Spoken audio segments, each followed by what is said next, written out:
જય શ્રી કૃષ્ણ, હર હર મહાદેવ, ઘર ઘર મહાદેવ, જય લીરબાઈ મન, જય વિંજાત ભગત. તો કેમ મિત્રો બધા આનંદમાં છે ને? હવે આજે મારે તમને વાત એ કરવાની છે કે એ પહેલાં મેં એક વખત વ્લોગ બનાવ્યો હતો, તમને યાદ હોય તો, કે મે 2025ની અંદર યુકે પાર્લામેન્ટની અંદર વ્હાઇટ પેપર રજૂ કરવામાં આવ્યું હતું. વ્હાઇટ પેપર શેના માટે? તો કે ઇમિગ્રેશન માટેના જે નવા કાયદા જે છે, બધા નવા કાયદા શું આવશે એના માટેનું. ને એમાં એને કીધું હતું કે હવે છે ને જે આપણે ILR એટલે ઇનડેફિનેટ લીવ રિમેન્સ, એ છે ને 5 વર્ષમાં જે મળે છે, એટલે PR ટૂંકમાં PR, બરાબર, એ 5 વર્ષમાં મળે છે. એ 5 વર્ષને બદલે 10 વર્ષનું કરવામાં આવશે. એટલે 10 વર્ષે PR મળશે. ત્યાં સુધી તમને PR મળશે નહીં. એટલે જે અહીંયા આવ્યા છે બધા આપણા બધા ભાંડરડા કામ કરવા આવ્યા ને, અહીંયા કેરોમમાં આવ્યા છે ને બીજા બધા જોબ માટે આવ્યા છે. કેરોમ માટે વધારે આવ્યા છે, કેર વર્કર્સ તરીકે. તો એ લોકો બધા મુશ્કેલીમાં એ બધા વિચાર કરવા માંડ્યા કે આપણે તો 5 વર્ષનું નક્કી કર્યું હતું. ત્યાંથી ત્યારે આવ્યા ત્યારે એ હતા કે 5 વર્ષમાં આપણે 5 વર્ષ થાય એટલે આપણે અહીંયા પરમેનન્ટ રેસિડન્ટ મળી જાય એમ. તો આ તો હવે 10 વર્ષની વાતો કરે. તો એ જે વ્હાઇટ પેપરની વાત મેં તમને કરી હતી પહેલાં, તો હવે એનું અપડેટ એટલે મેં તમને એ પછી શું થયું હતું કે પેટિશન આપણે મેં વાત તમને કરી હતી કે પેટિશન છે ને એ નાખો બધાય, જો તમારે બધાને 5 વર્ષમાં જોતા હોય તો વિઝા, બરાબર છે. 5 વર્ષમાં વિઝા એટલે 5 વર્ષ પછી તમારે પરમેનન્ટ રેસિડન્ટ જોતું હોય અહીંયા, તો એ તમારા માટે ખાસ. એટલે બધાય જેટલા બધા અહીંયા આવ્યા છે એ બધાય તમે હે ને એ ભરીને પેટિશન દો. એટલે જેટલી વધારે પેટિશન જાહે તો એ પાર્લામેન્ટમાં ચર્ચાનો વિષય બનીએ.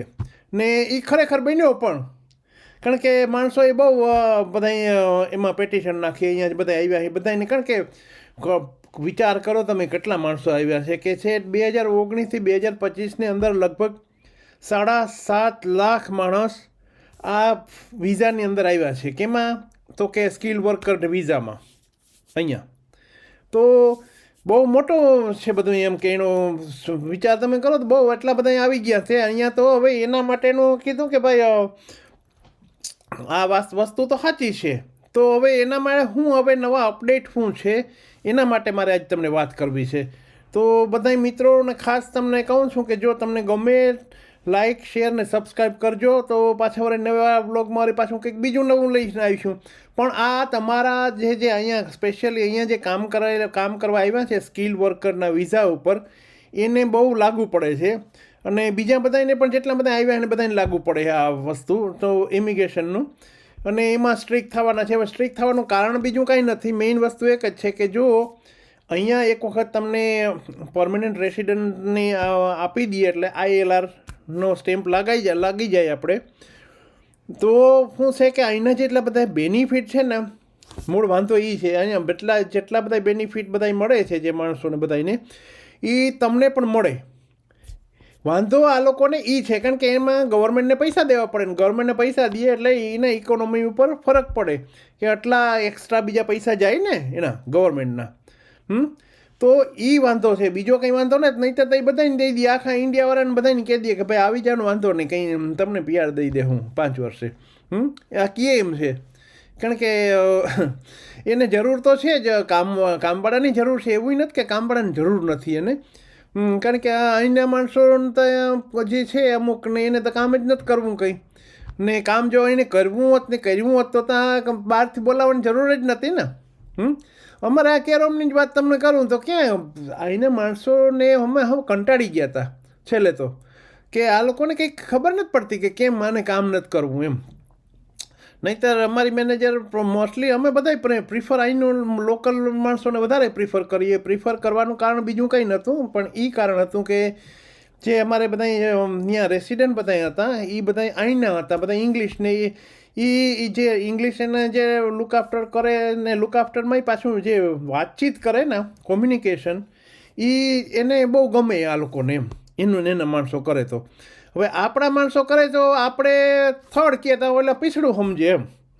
ભલે ને આપણને ઇંગ્લિશ આવડતું હોય પણ આપણે એવું ઇંગ્લિશ ના આવડે ને. હમણાં એક જે ભાઈ કોમેન્ટ મને કરી હતી કે તમે એ કે ત્યાં યુકેમાં તો છે પણ તમને કે ઇંગ્લિશ આવડે હતા એ કે બરાબર ને તમે પ્રોનાઉન્સ જે કરો છો એમાં ઓલા સમજે છે કે. તો મેં કીધું ભાઈ હવે એને વાત હું આજે તમને એને ફોલો પાડી દઉં જો તમે આજે સાંભળતા હોય આ તો બ્લોગ તો આ વિડીયો. તો એને હું એમ કહી દઉં કે ભાઈ મને ઇંગ્લિશ એક તો પહેલી વસ્તુ તો પાક્કું કે ઇંગ્લિશ ભાઈ મને આવડતું નથી ને ઇંગ્લિશ ન આવડવાનું કારણ કે એ મારી ભાષા નથી. બરાબર છે. મારી ભાષા મેરની ભાષા ગુજરાતી ભાષા છે. હવે એમાંય ઘણી તકલીફ પડી હતી કે તમે કઈ ભાષા બોલો હી કે આવી તો ગુજરાતી ભાષા ક્યાંય સાંભળી નથી. પહેલાં તો ગુજરાતી ભાષા તમે શીખો ને પછી વ્લોગ બનાવજો. તો એને પણ હું કહી દઉં કે ભાઈ આ ગુજરાતી ભાષા મારે શીખવા જવાની જરૂર નથી. આ અમારી મેરની ભાષા છે અને મેરની ભાષા અમે બોલીએ ને એ અમે we are proud of that. કારણ કે અમને બહુ મજા આવે એમાં બોલવાની ને એમાં જે આનંદ આવે ને એવો આનંદ કદાચ અમને ગમે એ કોઈ પણ ભાષા કહીએ ને દુનિયાની એમાં ન આવે. એવો મજા આવે ને એવી મજા આવે ત્યારે તો મારા ભાંડાડા બધા અમારા હે ને બધા એ એટલી જોવે આ વ્લોગ પણ કે આમાં હતા મજા આવે કે તમે એ ચાલુ રાખજો કે ભાષામાં એ કે રાઈટ. એટલે આપણી છે ને જે શુદ્ધ મેરની ભાષા છે ને એ બોલીએ. ન સમજાતું હોય તો તમારા ભાઈ તમે શીખી લેજો. કારણ કે ધીરે ધીરે સમજી જાય હો પછી દરરોજનું થાય ને અભ્યાસ એમ શીખાઈ જાય એમ ને આવડી જાય ને એમાં સમજાઈ જાય કે હું કહેવા માગે. બાકી વધારે હજી તો મેરની ભાષા જો બોલીએ તો તમે એમાં કંઈ ન સમજો. કિંજો ગોતો ને કામ કરવા ગો ને કેદું આવીશ નહીં રાઈટ. એટલે હવે હાલો એ તો મૂકીએ આપણે જે વાત કરતા હતા વાત એ કરતા હતા નહીં તો પાછા આપણે બીજે રવાડે ચડી જઈશું કે હવે અહીંયા શું થવાનું છે એમ.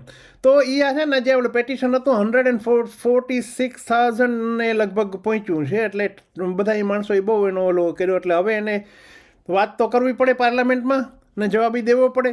તો એ લોકોએ એમાં પાર્લામેન્ટમાં જવાબમાં એવું દીધું છે કે હજી અમે 100% નથી કીધું. એટલે 100% હાઈ નથી ને 100% નાઈ નથી. એટલે કે 5 વર્ષના જે આવ્યા છે બધા જે ને એને એ કે 5 વર્ષમાં મળશે આ LR કે નહીં મળે તો હજી કંઈ નક્કી નથી. એટલે હજી જો જે માણસો અત્યારે સ્કિલ વર્કર વિઝામાં 5 વર્ષ જેને થઈ ગયા એ ગાયિકા તમે એપ્લાય થઈ જાઓ. વાટ ન જોતા આ લોકોની કે આ લોકો શું થાય ને શું જે થાય એ તમે અત્યારે એપ્લાય થઈ જાજો સીધા જો 5 વર્ષ તમને થઈ ગયા હોય તો તમે ILR માટે એપ્લાય થઈ જાજો. કારણ કે હજી આ કાયદો આવ્યો નથી. આ બધું પેપર ઉપર આવી ગયું છે બધું પણ હજી કાયદો નથી બન્યો કે હું એવું નથી એનાઉન્સ કરી દીધું કે ના કાલથી કે ફલાણા દિવસેથી આ થાય.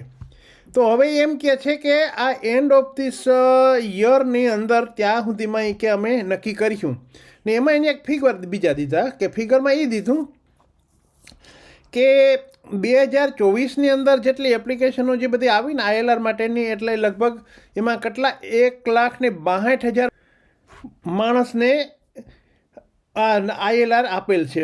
PR મતલબ કે પરમેનન્ટ રેસિડન્ટને આપેલ છે 1,62,000. એ છે ને 2023ના મુકાબલામાં 35% વધારે છે. એટલે મૂળ કન્સર્ન એ કે 35% એ ક્યાં વધે ગયા તો એ પછી જે 2019થી 2025માં જે આવ્યા હવે એ બધા એપ્લાય થાય તો કેટલું બધું એ કે વધશે એમ ને કેટલા બધાને આપવા જોઈએ એમ મૂળ વાંધો એ છે એને. પણ એટલે એ પણ એમાં છે ને આમ તમે જુઓ તો એ છે આ જે હતો એ 2015થી 2019માં જે માણસો આવ્યા એ અત્યારે એપ્લાય થયા હોય ને એ 2024માં એમ એને આપ્યા હોય ને. તો હવે એમાં પણ એમ કહે છે કે જે સ્કિલ વર્કરના વિઝા ઉપર જે આવ્યા હતા વર્ક પરમિટ ઉપર એને તો એ તો 18% જ ખાલી એપ્લાય થયા છે. બાકી મોસ્ટલી જે 75% જે એપ્લાય થયા છે ને બધાય તો ફેમિલી રૂટના ઓલા ઉપર એપ્લાય થયા છે અથવા તો સ્પાઉસ વિઝાના એના બેઝ ઉપર એપ્લાય થયા છે. એટલે ટૂંકમાં એમ કે સ્કિલ વર્કર એટલા બધા નથી એપ્લાય થયા તો એનો કંઈ મતલબ નથી. પણ ત્યારે હાટે 2015 જ્યારે 2019ની વાત કરીએ તો ત્યારે હાટે એટલી બધી છૂટ પણ નથી માણસોને અહીંયા આવવાની એમ ને ત્યારે એટલી બધી વર્ક પરમિટ ઇઝીલી આપતાય નહોતા એમ. એટલે ત્યારે ઓછા હતા પણ પછી 2019થી 2025માં તો પછી રાફડો ફાટ્યો એમ. એટલે એમાં તો વધી જાય ને. તો હવે એમ કહે છે કે અમે છે ને હજી કન્સર્ન કરશું બધાના માણસોનું કે માણસોનું અમે ઓપિનિયન લેશું. માણસોનું ઓપિનિયન લઈ અને એન્ડ ઓફ ધીસ 2025 સુધી ડિસેમ્બર સુધીમાં અમે એનું ફાઇનલ નિર્ણય લેવું એ કે એમ કીધું.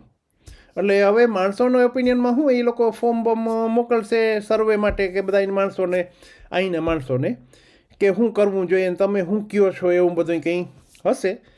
એટલે એ કરશે એ સર્વે ઉપર એના બેઝ ઉપર ઓપિનિયન લે છે માણસોનો, ક્યાંય માણસો શું કહેવા માગે છે કે આને કરવું જોઈએ 5 વર્ષનું કે ન કરવું જોઈએ, અહીંયા જે આવ્યા છે એના માટે કે નવા આવે એના માટે કરવાનું કે શું કરવાનું કે જે કંઈ હોય. હવે એ કર્યા પછી એ લોકો નિર્ણય લેવાના છે. એટલે અત્યારે હજી કંઈ હાય નથી ને નાય નથી, એટલે ટૂંકમાં નરોવા કુંજરવા જેવું છે અત્યારે, બરાબર. તો મેં કીધું ચાલો એ તમને વાત કરી દઉં, એટલે તમે છે ને બીતાય નહીં, ગભરાતાય નહીં. અહીંયા કામ જે કરતા હોય એને કંઈ વાંધો નથી, અત્યારે તમે કામ કર્યા રાખો અને 3 વર્ષના તમારે વિઝા હોય તો પાછા બીજા 2 વર્ષના એક્સટેન્ડ કરી લેજો. એટલે એ કંઈ પ્રોબ્લેમ નથી, 3 વર્ષના કરવા હોય 3 વર્ષના કરજો. પણ હજી છે ને કંઈ નક્કી છે નહીં, એટલે તમે તારે દીધા રાખો અને નક્કી થાય ત્યારે વળી પાછું જોઈશું ને આપણે વાત એ કરીશું તમારે હારી, બરાબર. તો આવજો, બાય બાય. ને પાછા નવા બ્લોગમાં કંઈક નવું લઈને આવ્યું તો હર હર મહાદેવ, ઘર ઘર મહાદેવ, જય લીરબાઈ માની, જય વિંજાત ભગત.